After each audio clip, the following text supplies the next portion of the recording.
Our relatives that have been in nursing homes over the last number of decades and liabilities that they did incur.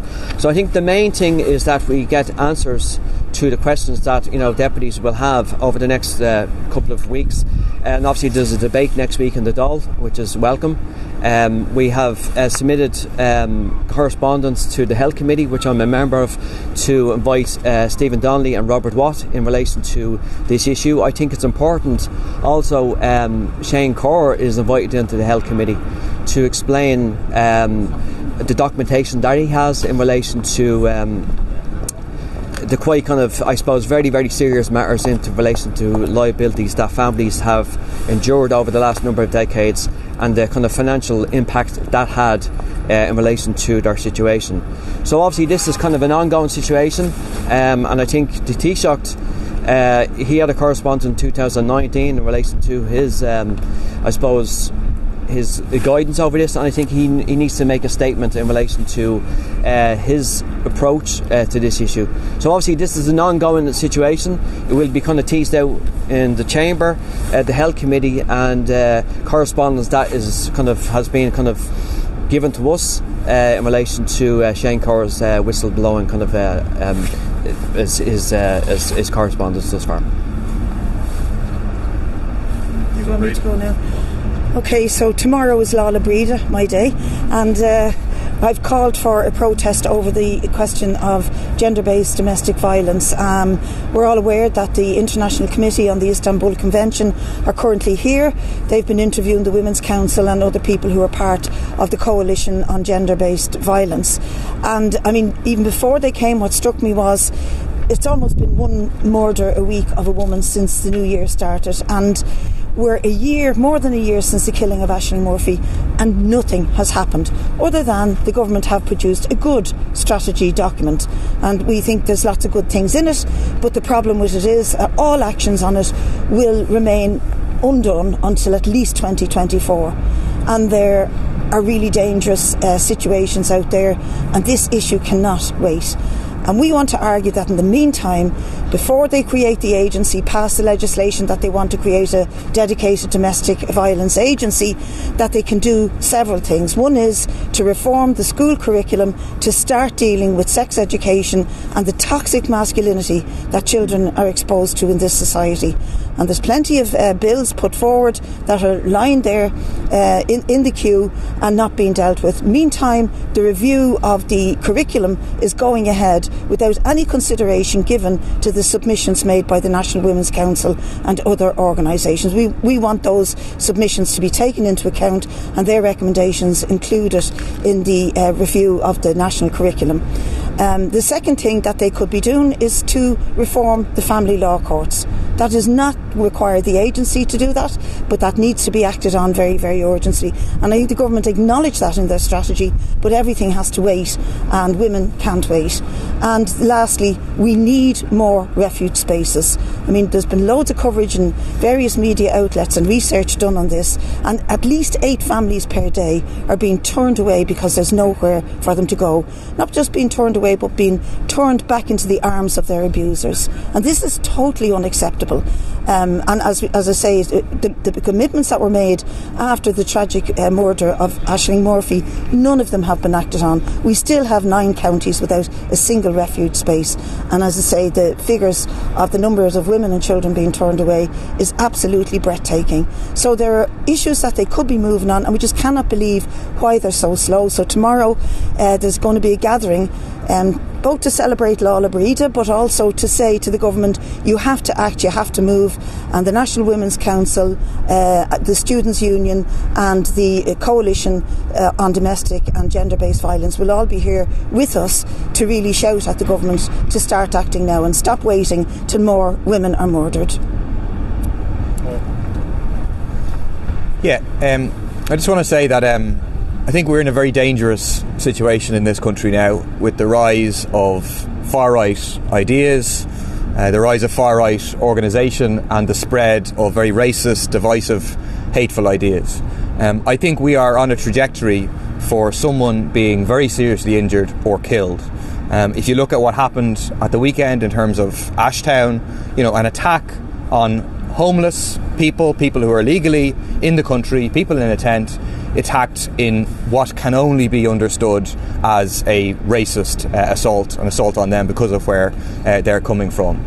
Last night, allegedly, the burning down of a building that was supposedly going to be used either to house or to educate asylum seekers. If you look at what is happening on a nightly basis now in Finglas, whipped up by one far-right agitator in particular, it is extremely scary.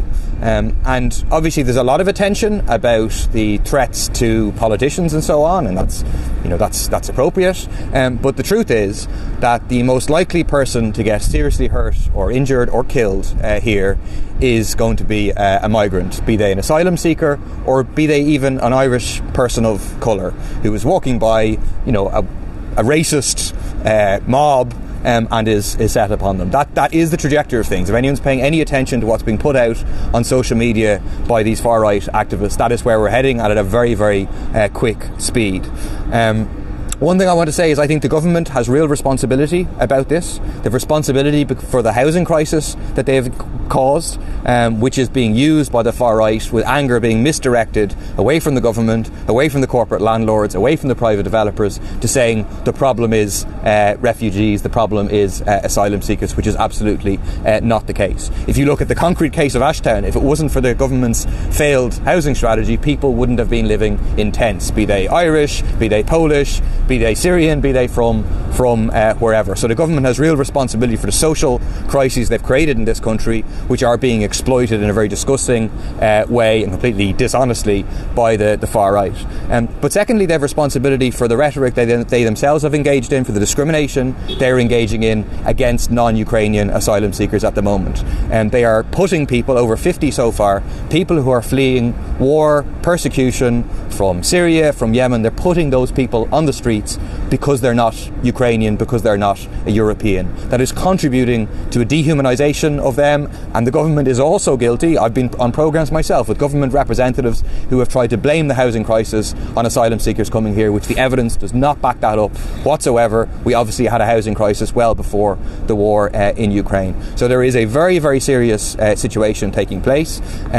We have come together, People for Profit, with many, many other groups, the Social Democrats, Dublin Council of Trade Unions, Lecala, lots and lots of anti-racist organisations have been working together in a coalition and are organising a major protest on Saturday, or a rally on Saturday the 18th of February, assembling at 1:30 at Parnell Square with a message of Ireland for all, taking up the For All groups, which has arisen right across the country, to say that Ireland should be a welcoming place for people who are fleeing from conflict, and that we also need to have homes for all, services for all, jobs for all, that all those things are possible. It's a question of how the resources in our society are used. So that's an attempt to create a pushback, because I think the vast majority of people in Ireland are horrified at what's taking place. It doesn't represent them, but we need that to come out and be mobilised in order to isolate and push back the racists and the far right who are attempting to divide people.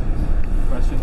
Reece, can I just come back in on the need for a new curriculum or an updated curriculum?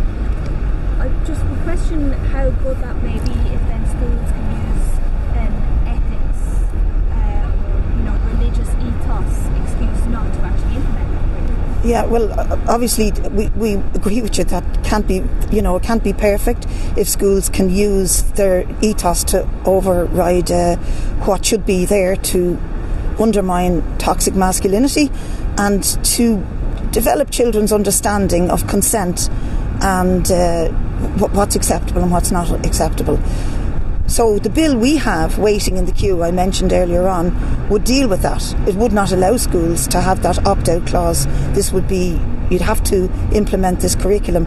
But nevertheless, what's shocking about it is that the submission made from the coalition around domestic violence, which includes the National Women's Council, Women's Aid, etc., they made a very clear submission that's been ignored by the government in developing a new curriculum. They should take it on board and include it, instead of waiting for the agency to be created through legislation in 2024, and then the curriculum will already have been remoulded and the agency will not be able to have an input into it. So the way they're tackling this is absolutely appalling, and you would think that it's just a sort of a domestic add-on, but it's actually life and death of women, and we've seen it repeatedly. 13 women in this country killed last year, and 2 already in January. So, this ain't going away. And it's not just particular to Ireland, but it is very serious in this country and very serious in Northern Ireland as well.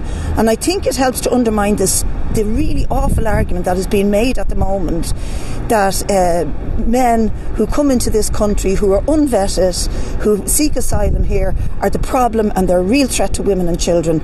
We have that threat to women and children already. It's at endemic levels in this country and has been for quite some time. But our problem is the government's delay in really trying to grapple with it and deal with the issues that are practical, that could be dealt with now, instead of waiting mañana till they get the legislation right. One thing there.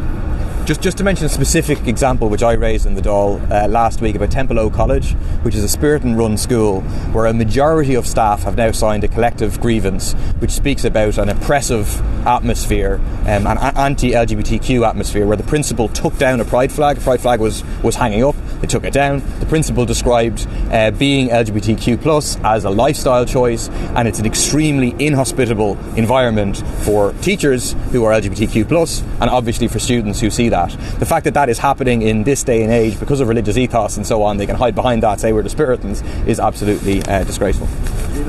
Just on the health committee and what it intends to do about the nursing home issue, is that invitation actually going out to Robert Watt today? Well, that'll be discussed at the private meeting at 4 o'clock, but I presume it will, because there's a number of slots in the next couple of weeks available for issues that arise, and I presume that invitation will have gone out after the private meeting at 4 o'clock. Do you expect others to agree that Shane Corr should come in as well? That's a bit more complicated, because there's a kind of variety of opinion in relation to members of the health committee, and also the legal advice that we've got from the Secretariat and so forth.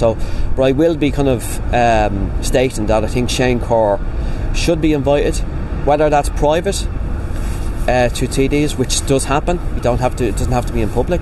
But I think in this situation, I would argue that Shane Corr's his correspondence in relation to this issue, I think it's in the public, I suppose, good that it comes out in a public sphere such as the health committee.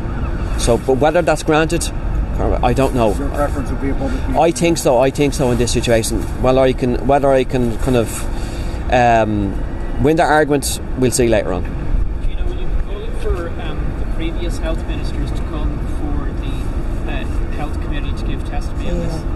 I think so. Particularly after 2011, there's been three, four health ministers, Leo Varadkar being one of them, Simon Harris, and obviously Stephen Donnelly at the moment. But I think it's in the public interest that this is teased out in the health committee, that successive health ministers that would have seen this correspondence on their desk in some way deal with this issue and kind of tease out why they didn't deal with it and why this is ongoing in relation to families that were kind of that had to suffer kind of financial hardship in relation to public nursing homes and private nursing homes. It really it throws up more kind of questions than answers. That why was this allowed to happen, and why were families had to go through this kind of I suppose legal and kind of financial hardship in relation to their families. Do you know, just if Shane Corr does give over all of the documents that he has, what more would he have to contribute in such a meeting? Could it actually work against a whistleblower being possibly cross-examined by it? It's possible, Elaine. Obviously that's what we have to kind of discuss at the health committee today. I don't know if there's a precedent that a whistleblower is actually brought to a committee and is it's in public kind of the sphere.